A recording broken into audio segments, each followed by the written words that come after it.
I'm Kurt Benkert, and this is Pocket Presence, powered by Sleeper.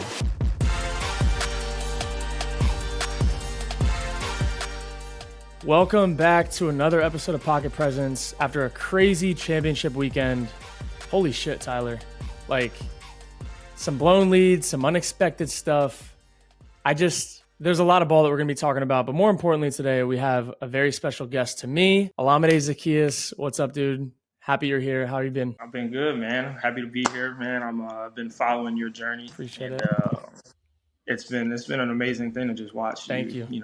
Do your thing, bro, off the field. So, I'm happy to be here. We go back. We go way back. For those of you that do not know, Olamide was my receiver in college at the University of Virginia. I grad transferred to UVA, played my final 2 years there, and he helped me get to the league by catching a lot of balls, by honestly just like elevating the program in general. He was that X factor for us on offense.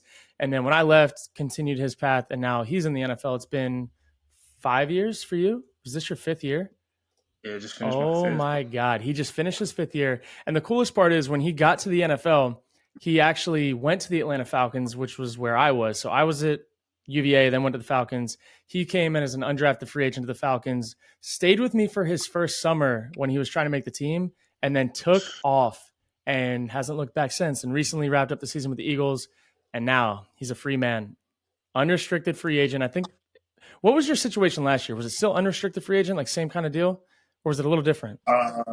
Free agency last year, I was unrestricted, yeah. So now he gets a fresh start again, going into year 6. And if you guys have seen him, he made a lot of plays this year. Didn't get a lot of targets in that Eagles offense, was super stacked across the receiver room, but found his way to make big plays in the pass game as a blocking receiver, downfield, always around the ball. And it was a fun year to watch. I'm so excited that I've gotten to see your full progression from running choice routes and bubble routes and trying to crib those to now you're running in an NFL system. You're doing everything. And I don't know, it's been fun to watch. It's my favorite story to tell people about you is when I was a junior in college, you were a sophomore, I believe. Yeah. So I went to our offensive coordinator's office midway through the season. We sucked. We were bad.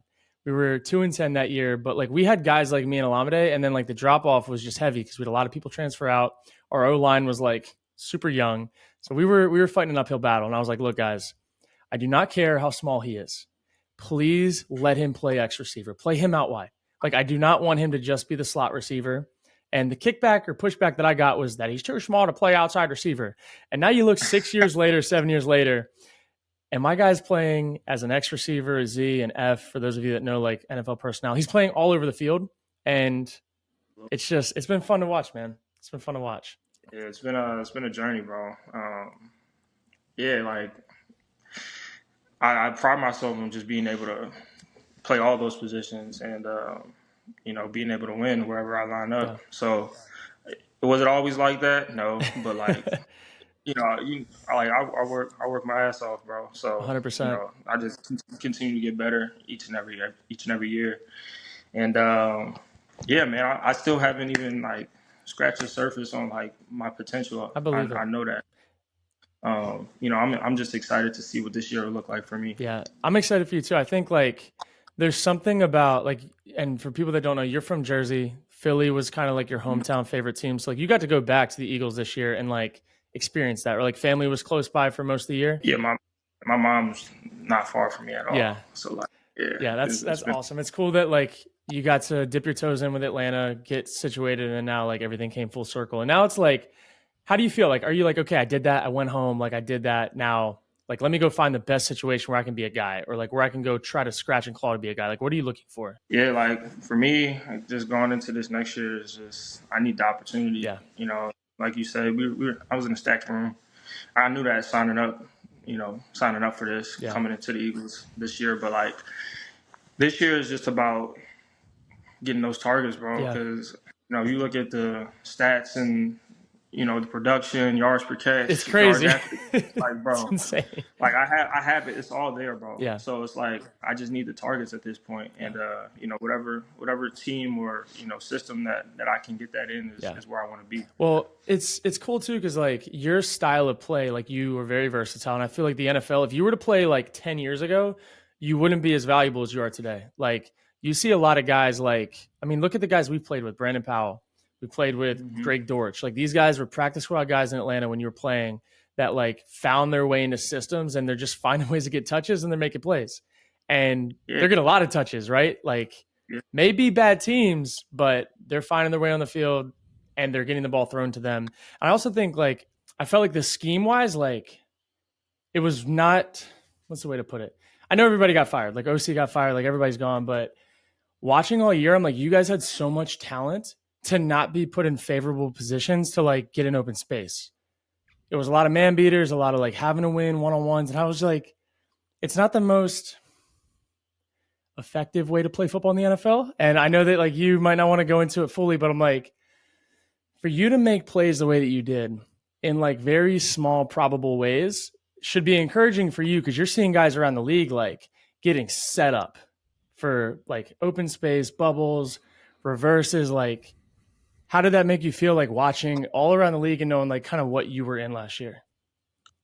It just made me realize like situation and timing is so important. Like that's what the league is mostly about because you see a lot of players like we talked about Greg Dortch, Brandon Powell. It's like I've already known that they can play. Yep.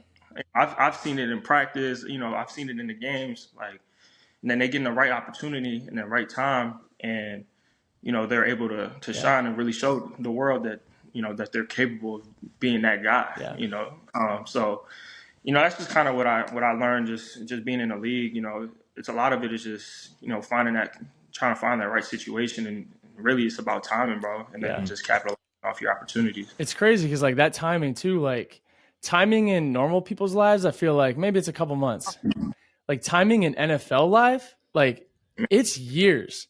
Like you have to hope that like at the right place and the right time, things come full circle with the right coaching staff, right? Like situation.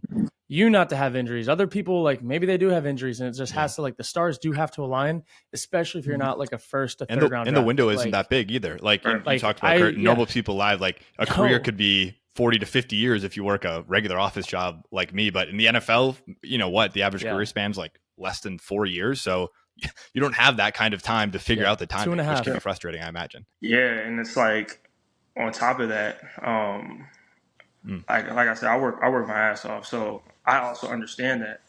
So it's like I put so much into what I do that like it kind of takes away from other things that I want to pursue in life. But like I'm very aware of the fact that the window is so small. Yeah. Like you get so many chances at this, and I'm just trying to maximize when you look at not getting the amount of targets you maybe want in a year. How are you measuring progress for yourself? Like you're not on the field, you're not padding the stats. So how are you making sure one, you're getting better, and two, like you feel like you're moving forward in your career? So you got to find different ways to be locked into the game. I feel like for my situation this year, making a play, I couldn't define how well I was playing by how many catches I got in the game. Like I would lose my mind.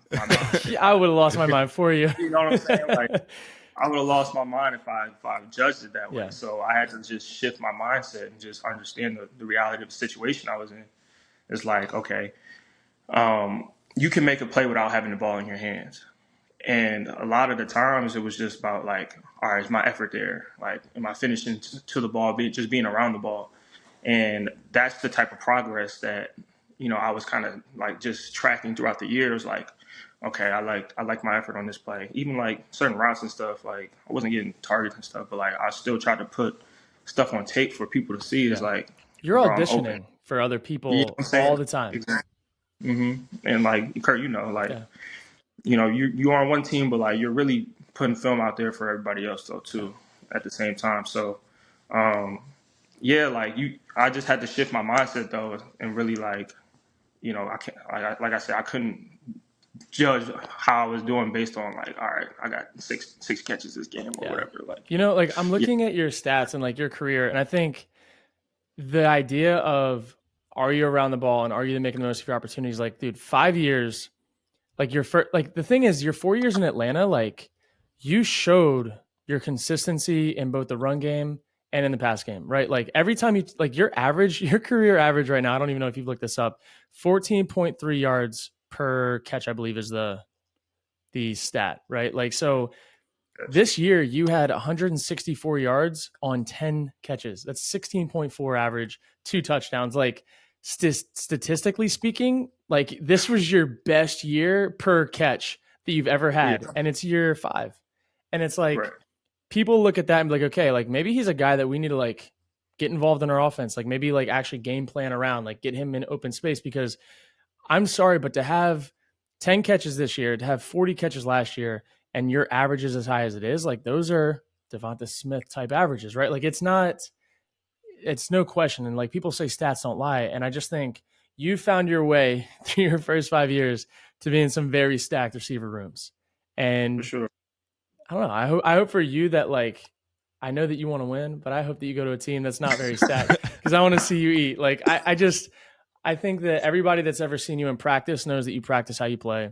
Like we see the production, like you're always, I've had so many texts this year when you scored your few touchdowns from like Eagles fans and stuff, like, Olamide, your boy, like, why don't we feed him? I'm like, I don't know. Like, it's just one of those things where I'm pulling for you. And I hope that like you can keep it together to have the consistency to finish your career, like as long as you want to play, but like, I don't know. You see those quarterbacks that go to teams where they just want to be the guy. And I hope that you get to go somewhere that you get to be featured heavy. But I think, like you said, you're auditioning for 31 other teams every time you step on the field, especially if you're not a guy on that team. And I would say the audition for what you've been given has been really good. So it's been fun to watch. But yeah, Tyler, you can keep running with it. But I definitely wanted to dive in and I want you guys to take me back to your time early in Atlanta. It's fun, like 2 undrafted guys out of the same school. You're living together. Like, did it just feel like an extension of college when you're there? Like both probably trying to make the team, unsure of what it even looks like. Just take me back to that time in both your lives. Man, yeah, you can go first. Yeah, I'll say like I told Kurt like like bro, you give me a bed and Wi-Fi, like you'll never know I'm here, bro. That like, was true. So like I just I always try to, when I staying with somebody or I need somewhere to stay, I try to be so respectful and just be out the way, to be honest. Yeah. But like I said, I told Kurt, bro, you give me Wi-Fi and a bed, bro, like you won't know I'm there. Yeah. And I for the most part, like I was just in the room, gaming, bro, like just gaming. And if I wasn't at the facility, I was just gaming, sleeping, and then gaming some more. And then gaming more. Yep. And then your dogs would be like right outside the door waiting for me. Oh my God, yeah. Man. Lola, how are they doing? So we only have one dog now. So Lola is living on a farm in Arizona, I believe. So when we had Scout, she started getting like aggressive with Scout. And so this preface family life, guys, we had a lot of dogs at one point. One of them passed away from old age. That was Zoe. We had her like literally, I was 17 years old, went and picked her up from Craigslist, and like we had her forever. And then Lola, we rescued her right before I tore my ACL in college. So like she was she was my dog. We got her, she was 5 weeks old, like the only one in the litter that lived.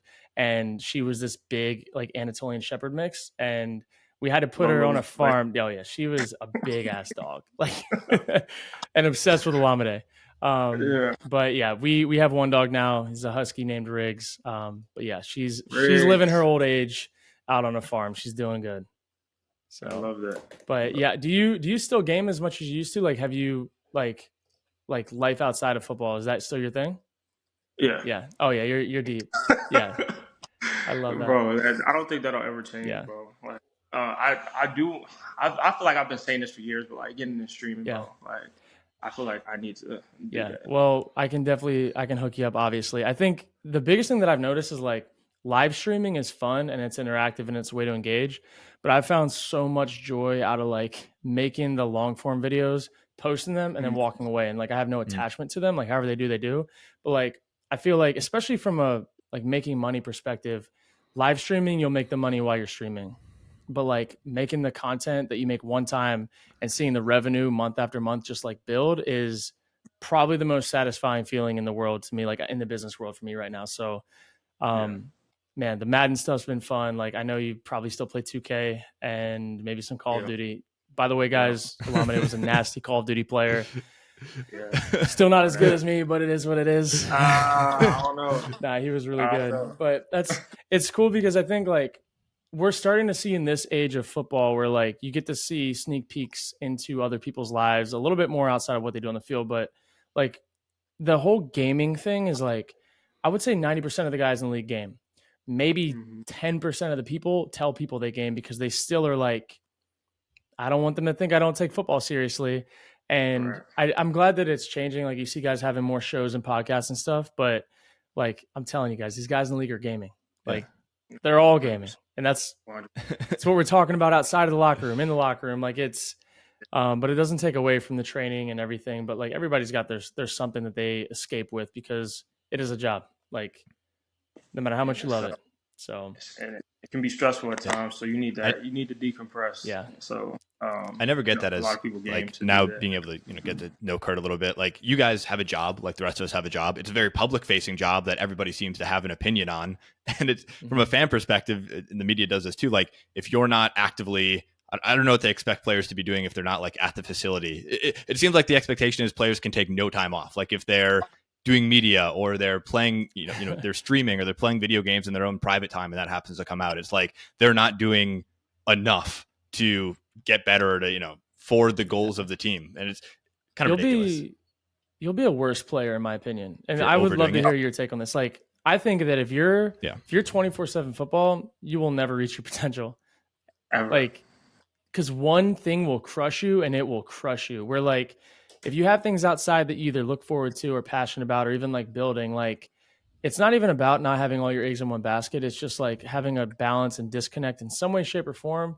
Like that's the number one thing I learned from Aaron Rodgers. Like when he was out of the building, he was out of the building. Like it, and he made it very clear, like I'm out of the building. Like my work is done. I've done my stuff, but like I feel like the best people that I've ever been around, like I got this, like, oh wait, they do other things. Like they're not just grinding out film until like the sun comes. You know what I mean? It's just not.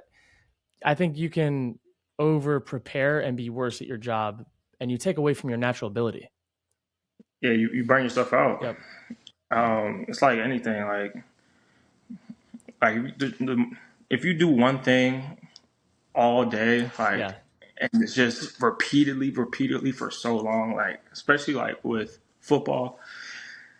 No, there's no way you're going to be able to sustain that for 18, 25 possible weeks, 18 to 25 possible weeks. Like it's just there's just no way. Yeah, there's just no way. And like everybody needs to get away from it at some point. Like throughout the week, preparing. For me. I know Tuesdays were a big day where, I was still prepared for Wednesday, but it was a day for me to just relax, just kind of get away from ball a little bit. And then Friday evenings too, it's like before the game. So like, you can't be a robot. Like there's no way I'm waking up and just like, all right, football. Football. Like no like way. Maybe your rookie year, I feel like that was for me. Like, okay, I got like my rookie year in the bag, and then like going into that off season, like I kind of started realizing like, wait, like I'm not going to get better if I'm just becoming a robot, because like they didn't sign me to be a robot. Like I may be a little bit more off the cuff than what they wanted me to be, but like when I got signed somewhere, it was like the same philosophy. It was like, he's got a big arm, he can make plays, he can scramble. Like we just need him to hone it in a little bit. Like I feel like so many guys get stuck in this over preparedness and burnout, and like if you put everything in and you're a robot and then it doesn't work, then you're like you have nothing, and then you start losing your mental with it. So I think obviously I think in the next 20 years those conversations will continue to change, but for now, let it be known there's a lot of gamers. Where do you think that comes from, Kurt and Olamide? The need to feel like you have to be constantly nose down in the iPad, in the film, like, is that pressure that you feel like the organization is putting on you, or are you looking around at other guys, veterans, saying that's what they're doing? But I guess the counterpoint to that, Kurt, is you talked about Aaron Rodgers. Like, that's not what he was. So is that just self-inflicted, or is it coming from somewhere, the need to feel like in your rookie season, I got to be all about it 24/7? I personally just think it's like, just not knowing. New experience, first time in NFL. It's like, I'm not gonna mess this up. Like I have to, like everything has to go into everything. And it's like, bro, then just as you just see like how other people are, and then just through experience, you just see like there's no way, like there's just no way to sustain that. I would say, yeah, just by watching other people and just through experience, like each year you just kind of, refine like your routine and stuff like that and things that you do to get away from football. Yeah, I'd agree with that too. And I think like I had a coach, like rest in peace, Greg Knapp. He was awesome for like setting my foundation on what my understanding of the game was. He was not like, he played like in the 70s or something like that. I think he played like a year or two. And his thing was like, he was not physically gifted. So he had to over prepare. He was always an over prepared person. And he bled that into his coaching. So like, dude, the amount of printouts and sheets that I got from him that were like all these different weird diagrams and stuff, like I looked at them like, oh my God, I can never play in this league. Like I can't do this shit. And then I realized after my first year, like, wait a minute, he's doing this for himself. I don't need this because this doesn't help me. And so once I started realizing like, what do I need to know every single week to feel the most prepared? Like I will do all of that plus a little bit more to make myself feel ready. But then after that, like I've got to be a football player. And that's how like I went about preseason, which like the older that I got, preseasons went better for me because I just started being me within the system. But yeah, there's a good balance. And I think that's what I learned more so than anything. The guys that I wanted to be like, I like looked at the routines, I looked at what they prepared for and what they like in the meeting rooms were talking about week over week as important like points. I put those in my toolbox of like, okay, he cares like what are the third down blitz packages and like 3rd and 6 to 7? Cause like that's a lot more important than like maybe 3rd and 2 to 3 because they're just different situations. So I think the older you get, the more people you're around. And I was lucky. Like I was around some really damn good quarterbacks in my time. And I've been able to translate it into teaching football through Madden, like, and doing these shows. So, yeah, there's a lot of different ways to get it done, but I think there's balance to be had in all of it. Olamide, is there a time where you felt like that anxiety kind of went away? I can imagine for both of you coming out as undrafted free agents, you're just like scrap. Any day could be your last day in the league. But was there a time that anxiety kind of subsided and you're like, all right, I feel more comfortable here. I feel like now I don't have to worry about getting cut. Like I can worry about getting better, having results on the field. Yeah, I think for me, funny enough, so Raheem Morris was my receiver coach when I went to Atlanta, and undrafted, scrapping my way, trying to just make the team. So, we finished the preseason games, and everybody knows like the cut weekend is like the most stressful time of the year. Like, so like I just remember me that weekend. I was on the game heavy, and I just left my phone alone. Like I just didn't look at my phone at all, and like I didn't get a call, and I was just like, I was like, what's going on? And then on the second day, Rod called me, and I was like, yo, what's going on? And he was like, nah, you good. I was like, all right. Like it's that simple. Like that's so funny. I was like, he was like, nah, you good. I said, ooh. I said, all right, bet. And yeah, I made the team. And after then, it was just like, it was kind of like security for me to be like, okay, like they value me in a certain way. So it just changed from, all right, now making the team, and it's like, all right, now let's really get better. Like, let's really take this time and just work on my craft and get better. Like I had, great receivers in my room. So it was easy to learn from those guys. And, I'm grateful. I'm grateful for that first year, man. Yeah, that's so cool. And I think for like people that are listening, the way that cuts work is like there's 2 days of cuts. There's day 1 and day 2. And you go through all of preseason like as if you're a part of this team and this culture. But as soon as cuts start, it's like you're on the outside looking in no matter what. Like people talk to you different. They treat you different. Like until who knows who is on the team. And then it resets when everybody, like when the team's established, whether you're practice squad or like one of the last few cuts. And how do you know you're cut? They call you like this unknown scout number. Hey, bring your iPad in. Like, oh shit, it's over. And then you go into the locker room and you hand in all your stuff and they'll tell you, hey, we want you to hang around for a day because we're going to plan on signing you to practice squad. Or like they don't, they're like, hey, it's over. Like it's done. And so for Olamide, like a phone call from his receivers coach is like the most anticlimactic way to find out that you made the team. Because like from Raheem's perspective, like, no, bro, you made the team. Like, but from Olamide's perspective, like, are you going to tell, you know what I mean? It's like, you think that you're going to get this stamp of you made the team, where it's really like, I didn't get a call. Okay, I made the team. So it's pretty wild how they do it. Yeah. Stressful weekend. Man. Yeah. But yeah, Rod definitely yeah, he just made it known. He's like, bro, you good. Yeah. Yeah. Are there, I don't want to hold you for much longer. I know we're already at 30 minutes. I feel like we could talk forever. Are there some places that you're eyeing right now? I'd imagine Atlanta being one of them. Like, I don't know, would you want to go back to Philly? I don't know, new situation, new like receiver room, who knows? But like, are there certain, maybe not even teams, but like what you're looking out of a situation? If you do want to share teams, like that's cool too, but you don't have to, obviously. Wherever I get targets, man. That's it. Wherever I just play. Yeah. That's really it. That's the only stipulation. I love that. Well, let's go find a place that you're going to get the ball this year and feel like you're contributing to something that's like moving things forward with the organization. I feel like having some meaning behind it. Need that. Well, I appreciate you coming on, dude. Welcome back anytime. I'm excited to see how this offseason plays out for you. Really excited to see how Atlanta plays out, because I think like that would definitely be a full circle moment. But I want the same thing for you, where you're getting the ball, because 14 plus yards per catch in your career, over probably close to 100 catches now. 104 maybe? Receptions, right on the money, Kurt.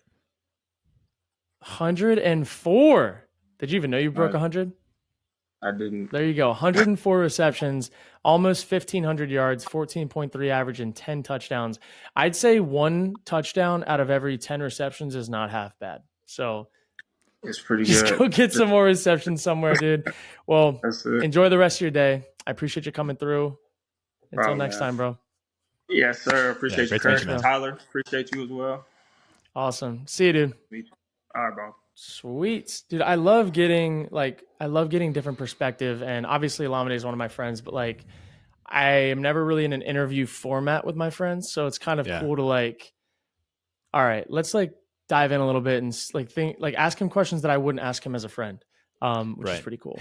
The veil of the interview is helpful to be like, it's not weird. I'm not prying for this information. I'm just, doing it for the content. Yeah, that's it, dude. I'm excited for him. He's like, dude, every year, and like even when I was at UVA, like he came in as a running back, like a gadget running back, and ended up playing receiver. So like it was super raw at receiver when I was there, but like had a natural ability for like spatial awareness, getting out of cuts, like exploding after catching it. And like his yak was insane. I was like, dude, if he just gets to a place where like he can learn like the foundation of being a receiver, which he did in Atlanta, like I feel like he could have a 10-year career, which he's going on year 6 now, and he's still got a lot left in the tank. Yeah, I mean, if the average NFL career is something like 2.7, 3 years, and he's doubled that, there has to be something about him that keeps him sticking around. He's just hoping for that breakout location where he actually gets targets to be able to showcase his talent. Yeah, dude. You look at like a lot of teams around the league too. Like I feel like the Eagles, more so than anyone, they threw to Goddard, they threw to Devonta, and they threw to AJ Brown. Like that's really it.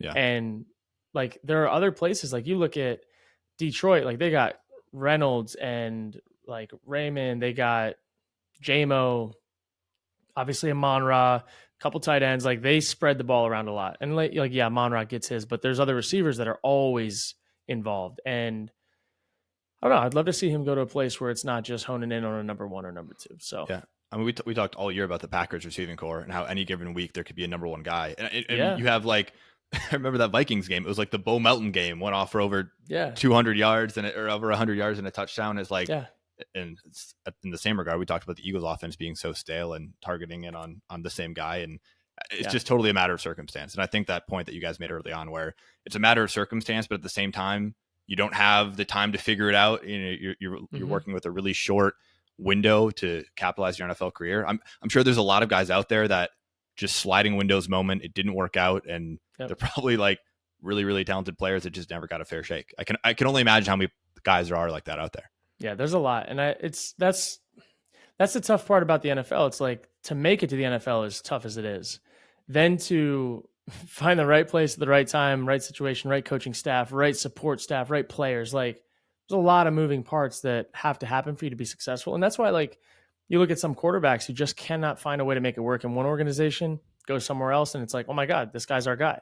Look at Baker Mayfield. Like he went from Cleveland to the Panthers, then to LA for the rest of the last season. And now he's in Tampa and like he's their guy. And just needed the right guys around him. He's got some good receivers, got a good running back, solid defense, and they made a playoff run. So I do think like as much as people's success is on them, can't take it away from them. Like situations matter heavily. Like would Patrick Mahomes be where he is now if he had went to the Bears? Like, yeah, who knows? Who knows? Because his development would have been entirely different. Like he wouldn't have had Andy Reid to learn from. His schemes wouldn't have been maybe fit to his playing style and his like what he does well. Would he have been a talented player? Yeah. Like of course. That's like the gold standard for him. He's super talented, but need a lot of things to go right in a career to be successful. And I think look at Justin Herbert. Super talented, but like does not have the support around him. And now maybe he does with Harbaugh. We'll find out. But that's why I'm very like slow to judge players more so than I am quick to judge coaches, because the players are just a lot of times they're in their situations and they're trying to manage their situations the best they can. Yeah. I think the most interesting case study of that situation versus player will be however this Justin Fields situation shakes out. Yeah. If he goes somewhere, and I know I think you're high on him. Like if he goes somewhere and has success in a place where he is supported, I think that will be one, a huge indictment on the Bears and their lack of stability and inability to draft and develop a quarterback. And two, it'll preach home to that point a little bit where, hey, these guys, just because in year 4 it hasn't all clicked yet, like doesn't mean they're a complete bust. Yep. 100%. Like again, if you look at Jalen Hurts, right? Like Jalen Hurts had a pretty good run so far, and then he fell off at the end of this year. If Jalen Hurts didn't play for the Eagles in his first 3 years, or what year is this? Year 4 for him? Yeah.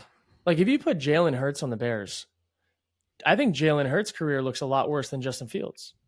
And that's not like an indictment on Jalen Hurts. I'm just like, Justin Fields has had the tougher situation, back against the wall, less talent around him, and he's got to find a way like on his own to make things happen more often than not. And then you look at Jalen Hurts and it's like situation entirely different. And he's like, look at Tua. What would Tua look like on, like, I don't know, the Vikings this year? Like, I don't know. You know what I mean? I don't know, but I would say that it helps having Tyreek. It helps having Mostert have 18 rushing touchdowns on the ground. Like Tua's doing a good job in his situation, but situations change. Like that's why it's the NFL, man. It's beautiful because there's so many moving parts and it's so unpredictable. Like look at that Lions game, up 24-7 at half, couple drops on fourth, couple no field goals, fumble, and they lose the game. Biggest or second largest comeback in NFC Championship history. Like you just never know. You can't predict this stuff. You can't. Well, let's get into the games a little bit. We'll start with the Chiefs win in Baltimore. Yeah. I did take the Chiefs. I got them at 4.5. I think the Patrick Mahomes factor that we talked about last week, just a total, you can never count this guy out. And if he wasn't already, I think he's now in that Tom Brady conversation where it's like everything stacked against him. We went through all the reasons last week of why the Chiefs should not win this game, and they turned around and did it. A lot of it on the back of Patrick Mahomes. What do you make of how this game shook out and maybe what this means for the Ravens and Lamar Jackson going forward? Yeah, so the way that I saw this game, like Mahomes played lights out. Like his accuracy in critical situations, I actually didn't think that they were going to be able to sustain it because he was so lights out early in the game and they were barely winning. And typically, if you're only able to have a small margin and you're playing near perfect, you're going to lose that. And he played near perfect most of the game. And then you look at the Ravens on the flip side. The Ravens' biggest mistake in this game was not running the ball. Gus Edwards had 3 carries by like the end of the third quarter, midway through the third quarter. And I'm like, the only way that you were going to lose that game was if you didn't control the line of scrimmage and didn't control the clock and didn't run the ball. They kept going quick game. They kept like doing weird things, screens and stuff to try to get the ball out of Lamar's hands quick. And I'm like, your biggest 2 assets in that game were vertical run game with Gus Edwards and Lamar Jackson after the play breaks down. If you're throwing screens and you're throwing quick game gets the ball out of Lamar's hands really fast. That's why it's called quick game. You take away his X factor because anybody can throw flats and slants, right? Like you want to drop back, make the defense push back, get into their soft zones, and then him take off. Like that's how you get real big plays with him and get open in the scramble drill too. And I'm like, their game plan was so bad. And the Chiefs didn't make mistakes. They didn't turn the ball over. Like, they played sound football, and I don't know. It was a weird game, and I'm really questioning why the Ravens' game plan was the way it was, because just the week prior, the Bills ran all over that defense. A lot of rushing yards, Josh Allen up the middle on the sideline. Like, there's no way that they looked at their game plan and compared it to what happened the week prior and felt like, yeah, this is the best thing that we can put together on the field in Championship Sunday. What is the coach's logic? If you can give Todd Monken, the OC for Baltimore, the benefit of the doubt, what is the logic of him totally abandoning what got them there? Is it something that he could have seen? We talk about Spagnuolo's defense being really, really good now through this playoffs, but it has to have been something there, right? Because completely abandoning your identity seems really, really odd. Yeah, it was weird, man. Maybe they thought they could get and take advantage on the edges in the pass game and get their guys in space more, but like, you're a tipped pass away and like just a missed pass away on a bubble screen from like your ceiling of how good a play can be on those is very low, where your ceiling on like a drop back deeper pass where he can scramble when you have the best player in the NFL, the most athletic player in the NFL. Like, why would you want to get the ball out of his hands as quick as possible? Because the Chiefs pass rush, like, they weren't insane. They weren't like just hitting home. And I also think there's no reason, like, every time they decided to run the ball vertically with Gus Edwards, not horizontally, vertically, straight at them, they were slashing them. And Lamar Jackson, zone read, 18 yards. Like, I question, like, did they just get in their own way? Because the Chiefs were not on paper the better team.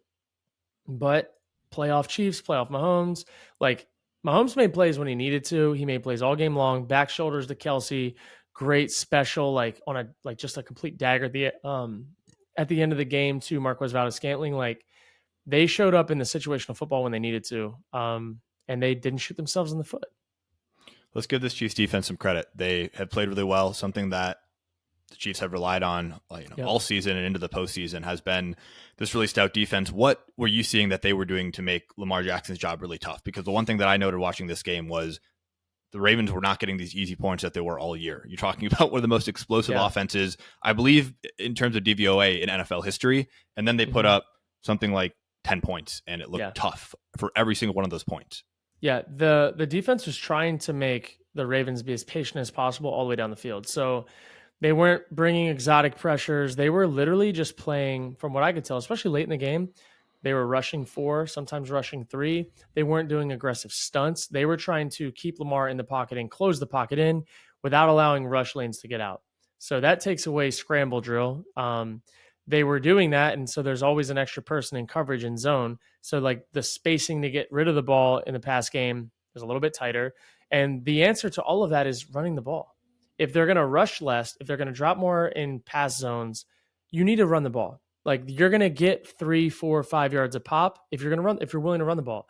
And they were never down big enough to abandon the run. And I think the Chiefs were daring them to run the ball, and they just refused to do it. And I mean, I don't know how much easier Monken could have made that job on Spags on that Sunday. Like, I don't know. Looking at it from a Madden perspective, it's like, holy shit, they're not doing the one thing that could kill us right now. Please don't do it. Oh my God, they're still not doing it. Like, you know what I mean? It was all game long. It was like everybody watching but him knew that if the Ravens decided to just buck up and run the ball vertically, they were going to have a game. But they got in their own way. I want to talk about Lamar Jackson for a second. So in his playoff career now, he's 2 for 4.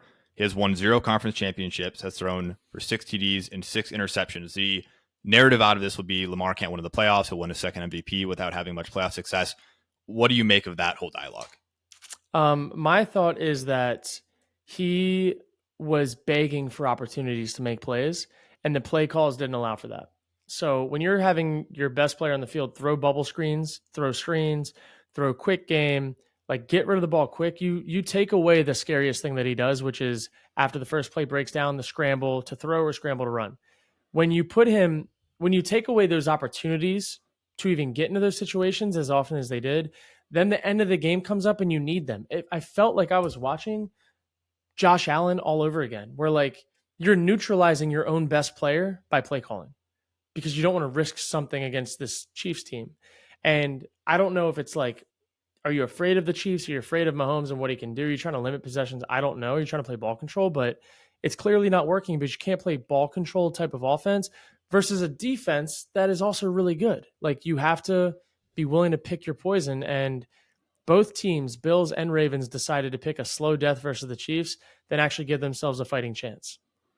I feel like the Chiefs are just at this level now where they're so good, they're not going to make a mistake. And so if you sit there and you also try not to make a mistake, it seems like the Chiefs are never going to blink first, and they're always going to be able to sustain a game without, with fewer mistakes than the Ravens or the Bills, like you mentioned. And I just don't know when people are going to realize, like, hey, you can't play their same game. They're going to try to drag you down and play a certain style. And now the Ravens and the Bills have tried to do that and lost.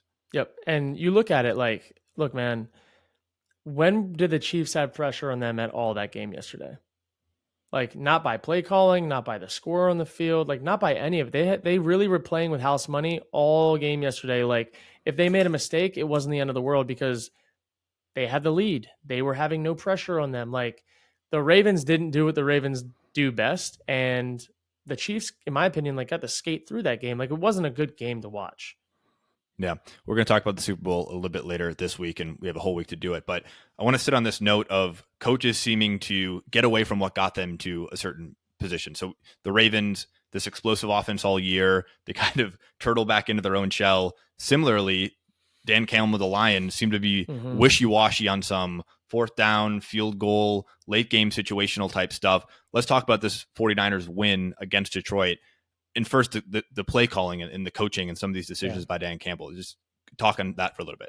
Yeah, so the way that I looked at that game, like, Dan Campbell had so much confidence in his players to go for it on fourth down, which I respect. There's also a point where, like, 3-score lead in the NFL is a safer lead than a 2-score lead, regardless of how confident you are in your players. And I don't think he took into account how his receivers were playing that game. So a lot of drop passes, so a lot of, like, questionable, like, not very sharp things by the receivers. That game might just not have been your game to be aggressive. And either one of those field goals that they should have taken would have got them to at least overtime. But I also don't even think they would have went to overtime because the pressure would have been on the 49ers to play a little bit differently. You play differently when there's a 2-score lead versus a 3-score lead. When there's a 3-score lead, you have to play faster offense, and the Niners didn't do that well. As soon as you didn't make it a 3-score game, you let them chill out and run their regular game plan. You didn't put them into hurry up mode. And the Niners were able to feast on that. Like, they've gotten away with it 2 weeks in a row. And that's kind of why I feel the way I do about the Super Bowl. Like, I don't think that the best two teams are in it. I think the teams that played the best later in it, which I guess that's what it's about. But looking at that, like, 24-7 at half, one field goal makes it a 3-score game. And it was a 3-score game there, but like, once they got 10, if you would have got another one, and at the end of the day, your players weren't playing well enough to trust them that day on Sunday to go for it in the situations that you did. Were the play calls fine? Yes. Like, did they drop passes? Yes. But if your players aren't playing well, you have to take it and understand that, in my opinion, from a coach, and be like, look, we're going to take it out of their hands for this drive. We're going to take the pressure off of our players. Like, okay, we don't got to have it on this fourth down because we have a 17-point lead again because we kicked the field goal. Next drive, just go get back into a rhythm. Where every next drive was like, oh my God, we need this. We're going to lose this game. So the momentum was never able to be, or the pressure was never able to be taken off of the receivers to just, like, get their act back together. Can't you make the argument that aggression is what got them here in the first place, and to abandon that is what turns you into a Brandon Staley type, where all of a sudden you get a little wishy-washy, and it's that indecisiveness that can kill you? I do think my biggest part of this, though, is, like, we're talking about a 3-score lead versus a 2-score lead late. And I also think that you didn't abandon the aggressiveness because you called 3 trick plays. Like, you had one that should have been a touchdown that, like, slipped out of Goff's hand. You had another one that was, like, I think a missed throw. Like, Goff played well in critical downs, but throughout the course of the game, kind of missed some throws here and there. That was like, maybe we shouldn't trust on fourth and gotta have it to put our quarterback, who might be having a weird game, and you've also seen passes slip out of his hands all game long. Like, the ball didn't look like it was coming out amazing.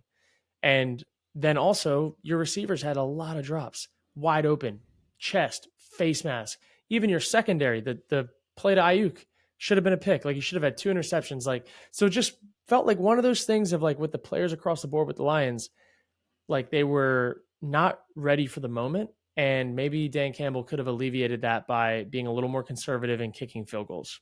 That's my perspective.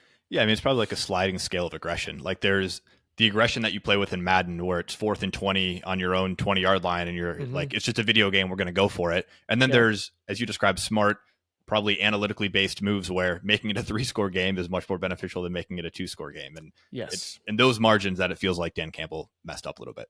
I agree, man. We were talking about before this recording a little bit how you don't feel like the future is so bright for Detroit. Obviously, it's great for them to make the NFC Championship, something that they haven't done ever, if not just in several decades. But it seems like they're going to lose Ben Johnson. Talk to me about how you feel about the future of this Lions team. Yeah, so first off, the NFC North for the Lions will not get any easier than it was this year. Like, it's only going to get harder. Teams are going to reload. Packers are going to be better. Vikings for sure will be better. Bears probably will be better. They can't be much worse. So, like, you have that. You're going to lose your OC. That's tough because he's been the difference maker, in my opinion, creatively. Hopefully you can replace him and someone else can step up. But you look at, like, their path to getting to the Super Bowl this year, it will never be easier. It will never be easier. You played against the Eagles, who they sucked. Like, they got in, had a higher seed, but ended up sucking late in the year. Abysmal. They now have fired their OC in DC. They should be better next year, especially late. There's one. Then you played the Bucks, NFC South team, who, like, probably shouldn't even have been in the playoffs, but, like, they made it, whatever, had a little fun. But, like, that path from a bad Eagles team to a Bucks team to get to an NFC Championship will never get easier. And then you look at getting to the second half of the NFC Championship game. You just happen to come out and smack somebody in the mouth, go up 24-7. You are 30 minutes away from a Super Bowl, and all you have to do is hold on to a lead. That trajectory of those 3 game sequences for the Lions will never get easier. And so if they couldn't do it this year, I don't know when they will be able to do it. The NFC is going to get tougher. You had more QB injuries than ever before. The Lions were one of the healthiest teams in the playoffs. They happened to find a way to stay healthy. They gritted out some crazy, like they had a lot of stars aligned to get as far as they did this year, in my opinion. And yes, they're going to have some talent. They're going to have some young guys that step up, keep getting better. They have a great tight end, great running back. Like, I get that. But the path is not going to get any easier. And if you couldn't do it this time, I don't know when you're going to do it. The one thing I will say on behalf of Lions fans that you mentioned, they're young. They're a young team in some positions that really matter: tight end, offensive line, running back. You start to get a little worried where I believe after next year, Jared Goff becomes an unrestricted free agent. And so what do you pay him? How much do you pay him? That will probably hamstring some of the things you're able to do. And then with all these young guys, you have to pay them eventually. So I'm of the opinion that the window is probably still open, but you're right. If you look back circumstantially, it was pretty easy for them, and it's 30 minutes left and they couldn't pull it off. Yep. Yeah. It's one of the biggest blown, like, in a game that, again, they, in my opinion, it had to go exactly how it did for them to have a chance. They got it. Like they, you know what I mean? Like, everything worked in that first half to get exactly where they were, and they blew it. And look, the Niners are going to come back next year. They're going to have a very similar roster. The Packers are going to be better next year. The Cowboys are going to be better next year, probably. The Eagles for sure will be better next year. Then you have, I don't know, the Rams. Like, the Rams, who knows what they're going to look like, but Stafford's still there. He's a problem. I'm looking around the NFC and I'm like, this is probably as easy of a path to the Super Bowl as it gets. And if you couldn't do it now, I just don't know when they're going to find a way to do it. So let's flip it over to the 49ers. Brock Purdy, my favorite part about these last 2 games as it comes to a media narrative, specifically about Brock Purdy, is that you can look at the game. We can all watch the same game, and you can make your argument for whether you think Brock Purdy is overrated, a game manager, and completely mid, or you could make the argument, if you want to, that he's great, he's underrated, he's one of the top 5 quarterbacks in the league by looking at the same game. So as you analyze this, how do you come out on Brock Purdy? Yeah, what I'm going to say right now is Brock, when he's put in a situation that plays to his skill set, is one of the better players in the league. When he has the pass pro that's not like stuffy, not 7-man pro, 3-man routes, deep play action under center, like it's very like sink or swim. Like it's you're either going to get a huge crosser that goes for 40 yards or you might throw a pick. There's no real in between there. And when you have him under center, dropping back, throwing deep out routes, like he sailed a few of them out of bounds. Like, that's not his cup of tea. And I think the Niners in the second half realized that, like, look, if we're going to win this game, we have to play to Brock's strengths. We can't play to Shanahan's favorite scheme, favorite stuff he likes to do. We have to get all 5 guys out in coverage. We have to give him lanes to escape in our pass pro, and we have to allow him to make plays with his feet because that's when he's dangerous. His scramble ability, like that changed the entire game, and that's what Goff lacks, and that's why I think Goff's ceiling is so low. Like Goff has to play perfect with perfect pass pro to put the Lions in a position to have a chance to win. With Purdy, like shit was not clean in the second half. He should have been sacked a few times, should have been this, should have been that. And next thing you know, he's like squirreling out of a sack, running for 30 yards, whatever. That's what makes him dangerous. And also he's a very willing thrower. Like he's not afraid to try to fit it in on the scramble drill. He obviously throws some picks here and there. He should have had like 5 balls intercepted in the last 2 weeks. Did he get a little lucky? Yes, he did. But at the end of the day, like when the moment is not too big for him and he's going to scrap until the end, I think that's like the sign of what he can be. He's in his 2nd year. Like if you don't think he's going to learn from his dumb potential interception type plays, he's going to learn. And the 49ers, their scheme wise, if they play more like they did in the second half with like allowing him to go a little more hurry up, get guys out in space, like not just run like out route over, check down, they could be dangerous because he has that type of like it to him. So I think this is all about like, how do you manage the situations you're putting him into? Are you going to ask him to be a robot, or are you going to ask him to like go be him? And I think the older that he gets in the system, the more him and Kyle do things together. They're going to let Purdy be Purdy. And the second half version of Purdy is a pretty scary thing for the league. The first half, please, like, let's play against him, you know? So yeah, that goes to situations of the same thing we talked about earlier. Like, if you look at play calling, the situations Purdy was asked to do or like being put into, first half, you'd think he sucked. Second half, you'd think he was all world because he's making all these crazy plays, like Lamar type breakouts of sacks and stuff. So like, we just gotta, I don't know. It's the NFL, man. Yeah. What do you make of these rumors? It seems like, I think another one came out earlier this week where they were making a call on like Tom Brady at the beginning of the year. Kyle Shanahan was. And then last year you get a couple rumors about replacing Purdy.